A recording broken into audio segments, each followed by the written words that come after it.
আল্লাহ পাক রব্বুল আলামিন तमाम পৃথিবীর মানুষদেরকে ডাক দিয়ে বলেন ইন্নাল্লাযীনা আমানু নিশ্চয় যারা ঈমান আনবে ওয়া আমিলুস সলিহাত যারা সৎ কাজ করবে লাহুম জান্নাতুন তাজরি মিন তাহতিহাল আনহার আমি আল্লাহ পাক রব্বুল আলামিন তাদেরকে জান্নাত দান করব। আল্লাহ পাক রব্বুল আলামিন এই আয়াতের মধ্যে দুইটি বিষয় উল্লেখ করে বলছেন। এক নম্বরে আল্লাহ পাক রব্বুল আলামিন বলেন আমানু বান্দারে যারা একমাত্র আমি আল্লাহর উপরে ঈমান আনবে ওয়া আমিলিস সলিহাত যারা সৎকর্ম করবে সৎ কাজ করবে সত্যের মধ্যে থাকবে সত্যের উপর থাকবে। ও বান্দা এই দুইটা কাজ যেই বান্দা করবে আমি আল্লাহ পাক রব্বুল আলামিন তাদেরকে জানিয়ে দিলাম রে বান্দা লাহুম জান্নাতুন তাজরি মিন তাহতিহাল আনহার যালিকাল ফাউজুল কাবীর আমি আল্লাহ পাক রব্বুল আলামিন তোমাদেরকে জানিয়ে দিলাম রে বান্দা যারা এই দুইটা কাজ করবে তাদেরকে আমি আল্লাহ জান্নাত দান করব। শুধু জান্নাত দান করব তাই নয় এই জান্নাতের নিচ দ্বারা ঝর্ণা প্রবাহিত হবে বলেন না সুবহানাল্লাহ। আল্লাহ পাক রব্বুল আলামিন দুইটা বিষয়ের মধ্যে এক নাম্বার বলছেন ঈমান আনবে যারা আল্লাহর উপরে যারা মুসলমান হবে যারা একমাত্র আল্লাহকে রব হিসাবে দাবি করবে। আল্লাহ পাক রব্বুল আলামিন বলে ও বান্দারে আমি আল্লাহ পাক রব্বুল আলামিন তোমাকে तमाम পৃথিবীর মধ্যে পাঠিয়েছি এই পৃথিবীর মধ্যে পাঠিয়েছি ও বান্দা আমি আল্লাহ পাক রব্বুল আলামিন তোমাকে দুনিয়ার জিন্দেগিতে পাঠিয়েছি। কেন বান্দা পাঠাইলাম তুমি কি জানো না রে বান্দা? ও বান্দা ওই দুনিয়ার জিন্দেগিতে যাওয়ার পর তুমি বান্দা একমাত্র আমি আল্লাহকে ভয় করবা। ও বান্দা আমি আল্লাহ পাক রব্বুল আলামিন তোমাকে এই দুনিয়ার জিন্দেগিতে কেন পাঠাইলাম বান্দারে এই দুনিয়ার জিন্দেগিতে যাওয়ার পর তুমি বান্দা একমাত্র আমি রবকে ভয় করবা। আল্লাহ পাক রব্বুল আলামিন সেই কারণে বললেন ইয়া আইয়ুহাল্লাযীনা আমানুত্তাকুল্লাহা হাক্কা তুকাতিহি ওয়া লা তামুতুন্না ইল্লা ওয়া আনতুম মুসলিমুন।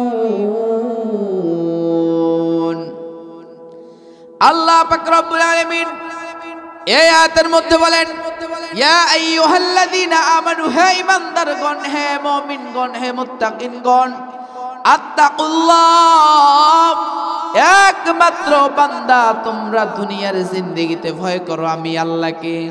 বলুন তো আমরা মুসলমান দুনিয়ার জিন্দেগিতে ভয় করব কাকে? এই দুনিয়ার জিন্দেগিতে একমাত্র আমরা ভয় করব আল্লাহকে। দুনিয়ার কোন নাস্তিককে ভয় করব না, দুনিয়ার কোন মুনাফিককে ভয় করব না, দুনিয়ার কোন নেতাকে ভয় করব না, দুনিয়ার কোন মেম্বারকে নয়, চেয়ারম্যানকে নয়, এমপিকে নয়, মন্ত্রীকে নয়। এই দুনিয়ার জিন্দেগিতে আল্লাহ পাক রব্বুল আলামিন বললেন আত্তাকুল্লাহ ও আমার বান্দা দুনিয়ার জিন্দেগিতে একমাত্র তোমরা ভয় করবা বান্দারে একমাত্র আমি আল্লাহকে। তারপরে আল্লাহ পাক রব্বুল আলামিন বললেন হাক্কা তুকাতিহি যেমন ভয় করা উচিত বান্দা তেমন ভয় করো।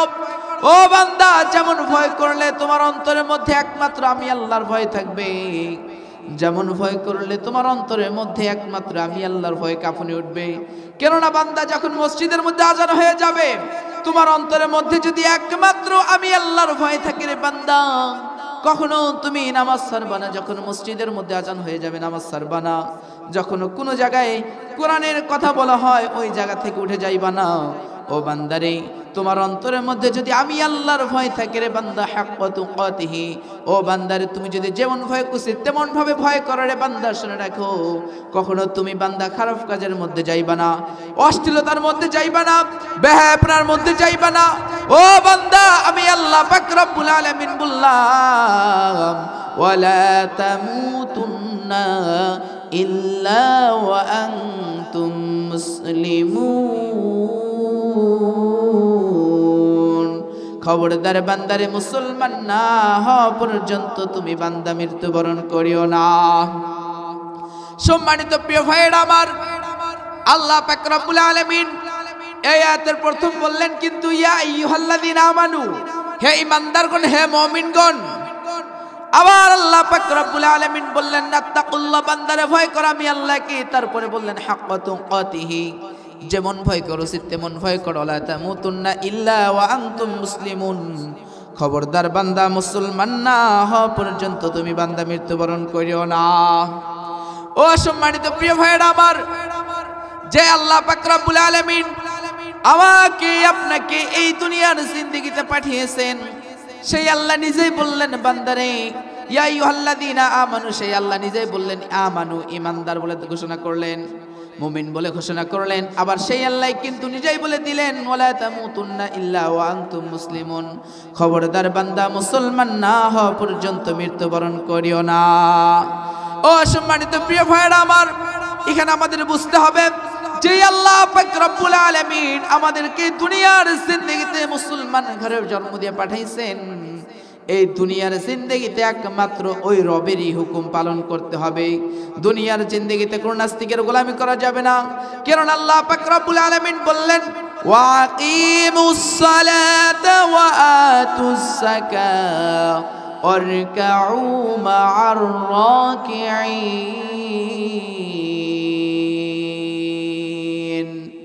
আল্লাহ পাক রব্বুল আলামিন সর্বপ্রথম বললেন ওয়াকিমিস সালাত, বান্দা নামাজ কায়েম করো, ওয়া আতুস যাকাত, তোমরা যাকাত দাও, ওয়ারকাউ মা'আর রাকিঈন, ও আমার বান্দা দুনিয়ার জিন্দেগিতে যারা রুকু করে তাদের সঙ্গে হয়ে রুকু করো। আল্লাহ পাক রব্বুল আলামিন আয়াতের মধ্যে তিনটা বিষয় বলেছেন। এক নম্বরে বলছেন আকিমিস সালাত, নামাজ কায়েম করো, ওয়া আতুস যাকাত, তোমরা যাকাত দাও, ওয়ারকাউ মা'আর রাকিঈন, তোমরা রুকুকারীর সঙ্গে হয়ে রুকু করো। এই কাজগুলো যদি না করে রে বান্দা, আল্লাহ পাক রব্বুল আলামিন বলেন দুনিয়ার জিন্দেগিতে যদি তোমরা নামাজ না পড়ো তোমাদের শাস্তি কেমন হবে। আল্লাহর নবী বিশ্ব নবী হযরত মুহাম্মদ সাল্লাল্লাহু আলাইহি সাল্লাম দীর্ঘ একটা স্বপ্নের মধ্যে একটা ছোট্ট একটা ঘটনা বর্ণনা করেন। আল্লাহর নবী বিশ্ব নবী রাহমাতাল লিল আলামিন স্বপ্নের মধ্যে দেখছেন এক শহীদ ব্যক্তি অবস্থায় আছে।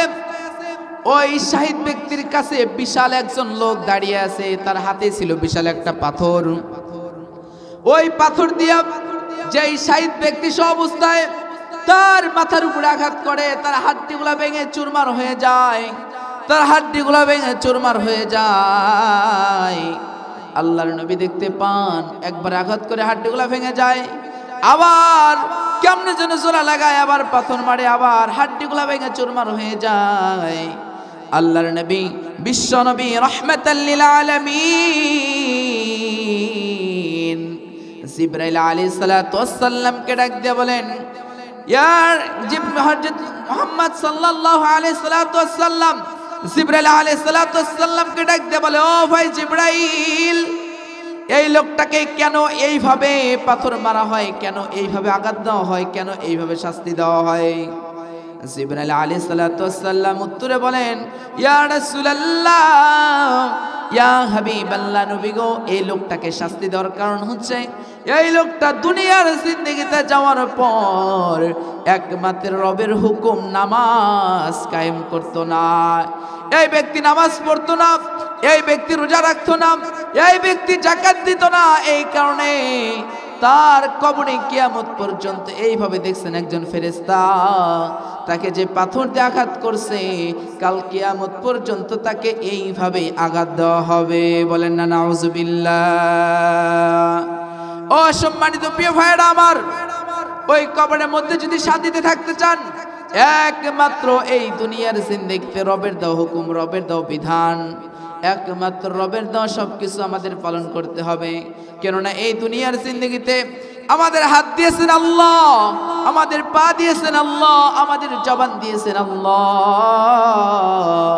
আমাদের চক্ষু দিয়েছেন আল্লাহ, আমাদের কান দিয়েছেন আল্লাহ, সবকিছু দুনিয়ার জিন্দেগিতে দিয়েছেন একজন, তিনি হলেন আমাদের রব। এই দুনিয়ার জিন্দেগিতে রবের ইবাদত করতে হবে, এই রবের ইবাদত ছাড়া এই দুনিয়া থেকে বিদায় হওয়া যাবে না। কেননা এই কবরের মধ্যে আপনার সাথী থাকবে না, আপনার বন্ধু থাকবে না। এই দুনিয়া থেকে যেদিন বিদায় হয়ে যাবেন, যেদিন আপনার কাছে মালাকুল মাউত হযরত আজরাইল আলাইহিস সালাতু ওয়াস সালাম আপনার কাছে এসে উপস্থিত হয়ে যাবে, যখন আপনার প্রাণ পাখিটা নিয়ে চলে যাবে, আপনার আত্মীয় স্বজন, আপনার গ্রামবাসী, আপনার মহল্লাবাসী, আপনার ভাই, আপনার বোন, কেউ আপনাকে ঠকাইতে পারবে না। যখন আপনার প্রাণ পাখিটা নিয়ে চলে যাবে, আপন মানুষগুলো আপনাকে ঘর থেকে বের করে দিবে, আপন মানুষগুলো ঘর থেকে বের করে দিবে। এলাকার মানুষজন আসবে, এসে আপনাকে বাড়ির এক কোনায় নিয়ে যে আপনাকে ধোয়াইবে, ধোয়াইয়া তিনখানা মার্কিন কাপড় দিয়ে আপনাকে মোড়াইবে, মোড়াইয়া তিনখানা মার্কিন কাপড় দিয়ে মোড়াইয়া আপনাকে মসজিদের কোনার পালকিখানা নিয়ে এসে আপনাকে শোয়া দিবে। এলাকার মানুষজন আসবে, দেখবে হায় রে হায়, অমুক এলাকার অমুক ব্যক্তি এই দুনিয়া থেকে বিদায় হয়ে গেছে। সবাই কান্না করবে, হাউমাউ করবে, আপনার ছেলে কাঁদবে, আপনার মেয়ে কাঁদবে, আপনার বিবি কাঁদবে, এলাকার মানুষজন কাঁদবে, কিন্তু কোনো ব্যক্তি বলবে না, কোনো ব্যক্তি একটাবারও বলবে না রে লোকটা দুনিয়া থেকে বিদায় হয়ে গেছে, কি হয়েছে, আমরা তাকে যত্ন করে রেখে দেব। এই কথা কিন্তু কোনো ব্যক্তি কোনোদিন বলবে না। এই কথা জবান দ্বারা কেউ কখনো উচ্চারণ করবে না। আপনি যখন দুনিয়া থেকে বিদায় হয়ে যাবেন, আপনার পাড়াপতিরা, পাড়া প্রতিবেশীরা, আপনার এলাকাবাসীরা, আপনার আপনজনেরাই আপনাকে ওই খাটনির মধ্যে শোয়াইয়া আপনাকে কাঁধের উপরে বহন করে কবরস্থানের দিকে নিয়ে যাবে। আপনি ভাববেন হায় রে হায়, আমাকে এত মানুষ কোথায় নিয়ে যায়, আমার সাথে মনে হয় সকলে একত্রে থাকবে, আমাকে কোথায় নিয়ে যায়, আমাকে কোথায় নিয়ে যায়। আপনি ভাববেন হায় রে, এত মানুষ আমাকে কেন সাজাইয়া কোথায় নিয়ে যাচ্ছে। আপনি কোনো কথা বলতে পারবেন না, শুধু নিজে নিজে চিন্তা করবেন, কিন্তু ওই দিন আপনার কথা বলার শক্তি থাকবে না। আপনাকে নিয়ে যাবে, নিয়ে যে একটা মাঠের মধ্যে রাখবে, ওই মাঠের মধ্যে যা চারটা তাকবীর দিয়ে আপনাকে কি যেন দোয়া বলে আপনাকে আবার কাঁধে বহন করে নিয়ে যাবে গোরস্থানের মধ্যে। ওই কবরের মধ্যে নিয়ে যাবে, আপনাকে শোয়া দিবে, আপনার সাথে তিনজন মানুষ থাকবে।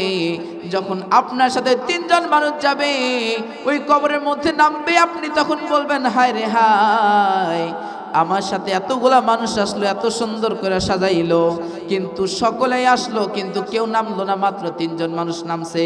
এই কবরের মধ্যে মনে হয় আমার সাথে তিনজন ব্যক্তি থাকবে। আপনি চিন্তা করবেন হায় রে হায়, কইরে আমার সন্তান, কইরে আমার গ্রামবাসী, কইরে আমার মহল্লাবাসী, কই। আপনার কথা কেউ শুনবে না, আপনার আওয়াজ কেউ শুনবে না, শুধু তিনজন ব্যক্তি আপনাকে নামায়া দিবে। ওই কবরের মধ্যে আপনাকে ওই তিনজন ব্যক্তি রাখবে, আপনাকে রাখবে তিনজন ব্যক্তি। আপনি বলবেন যেহেতু সকলে উপরে আছে, তার মনে হয় এই তিনজন ব্যক্তি আমার কাছে থাকবে। আপনাকে কেমন যেন বাঁশের ফালটা দিয়ে আপনাকে রেখে দিবে, একে একে ঢেকে দিবে। বাঁশের ফালটা দিয়ে যখন ঢাকা শুরু করে দিবে, একজন উঠে যাবে, আপনি তখন বলবেন হায় রে হায়, একজন উঠে গেছে, তাতে কি হয়েছে, আর একজন মনে হয় আছে। আর একজন যখন উঠে যাবে, আপনি মনে করবেন হায় রে হায়, দুইজন তো চলে গেছে, আর একজন মনে হয় আছে। আপনি এটা ভাবতে ভাবতে সকলে তিনজনই চলে যাবে। আপনাকে কবরের মধ্যে যেদিন চাপা দিবে, আপনার ওই কবরে কেউ সঙ্গী থাকবে না। ও সম্মানিত প্রিয় শেরপুরবাসী, ওই কবরের মধ্যে আপনার কেউ সঙ্গী থাকবে না, আপনার কেউ বন্ধু থাকবে না। যদি ওই কবরের মধ্যে শান্তি পেতে চান, ওই কবরের মধ্যে যদি শান্তিতে থাকতে চান, আল্লাহর কসম আল্লাহি বিল্লাহি, দুইটা কাজ যদি আপনি করতে পারেন, অবশ্যই আপনি দুনিয়া থেকে জান্নাতি ব্যক্তি হয়ে মৃত্যুবরণ করবেন। এক নাম্বার আল্লাহর প্রতি ঈমান আনা, দুই নাম্বারে সৎ কাজ করা। আল্লাহ তাআলা নিজেই বললেন, রে বান্দা, এই দুইটা কাজ যেই ব্যক্তি করবে দুনিয়ার জিন্দেগিতে, আমি আল্লাহ বলে দিলাম তাদেরকে আমি আল্লাহ জান্নাত দান করব। শুধু তাই নয়, এমন একটা জান্নাত দান করব আমি তাদেরকে, যেই জান্নাতের নিজ দ্বারা ঝর্ণা প্রবাহিত হবে। সুবহানাল্লাহ, আলহামদুলিল্লাহ, লা ইলাহা ইল্লাল্লাহ, সুবহানাল্লাহ আলহামদুলিল্লাহ লা ইলাহা ইল্লাল্লাহ। তুমি বাঁচাও তুমি মারো অবিরত ক্ষমা করো। তুমি বাঁচাও তুমি মারো অবিরত ক্ষমা করো। ধরার যে জন থাকে তাকে ধরো, শুকুর গুজার সবই আল্লাহ।